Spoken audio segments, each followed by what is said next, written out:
ஹாய்ங்க, நாங்கள் தான் உங்கள் சித்தா விலாக்கர்ஸ். இன்றைக்கி நம்ம வீடியோவில் என்ன பார்க்க போகிறோம் அப்படின்னா, நம்ம ஜென்ரேஷனில் அதுவும் மேஜராக 40 to 60 ஏஜ்டு இருக்கவங்களுக்கு நீ பெயின் அண்ட் பேக் பெயின் தான் காமனாக இருக்குது. எப்போ நம்மெல்லாம் ஆட்டுக்கல் அம்மிக்கலுக்கு பதிலாக மிக்சி கிரைண்டர்னு அதுவும் நடந்து போக வேண்டிய இடத்துக்கு கூட பைக் கார் அப்படின்னு தேடினதும், கீழே தரையில் சம்மணங்கால் போட்டு சாப்பிட்றத விட்டுட்டு டைனிங் டேபிள் யூஸ் பண்ண ஸ்டார்ட் பண்ணோமோ அப்போவே நம்ம பின்னாடியே இந்த வழியெல்லாம் சீக்கிரமாக வந்துடுச்சுங்க. இதெல்லாம் ரெடியூஸ் பண்ண நம்ம மறுபடியும் ஆட்டுக்கல்லோ இல்லை அம்மிக்கல்லோ சைக்கிளோ யூஸ் பண்ண போகிறதில்ல.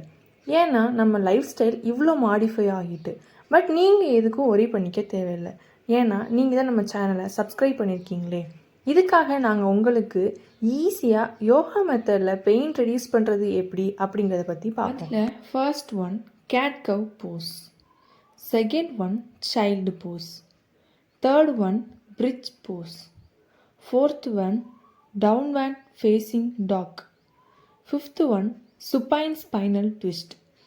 இந்த 5 போஸஸையும் daily morning or evening 10 to 15 minutes கண்டினியூஸாக பண்ணிட்டு வந்தீங்க அப்படின்னா நம்ம ஸ்பைனல் கார்டுக்கு நல்ல மூவ்மெண்ட் கிடச்சி ரிலாக்ஸேஷன் ஆகும். ஸோ இதனால் நமக்கு பெயின் ரெடியூஸ் ஆகும். இந்த வீடியோவில் நம்ம பேக் பெயினுக்கு என்னென்ன போஸஸ்லாம் பண்ணலாம் அப்படிங்கிறத பற்றி பார்த்தோம். நெக்ஸ்ட் வீடியோவில் நீ பெயினுக்கு என்னென்ன போஸ் இருக்குது அப்படிங்கிறத நாங்கள் தேடி கொண்டு வரோம். அதுக்கு நீங்கள் நெக்ஸ்ட் வீக் வர வெயிட் பண்ணுங்கள். ஸ்டே ஹெல்த்திங்க, கீப் ஸ்மைல்.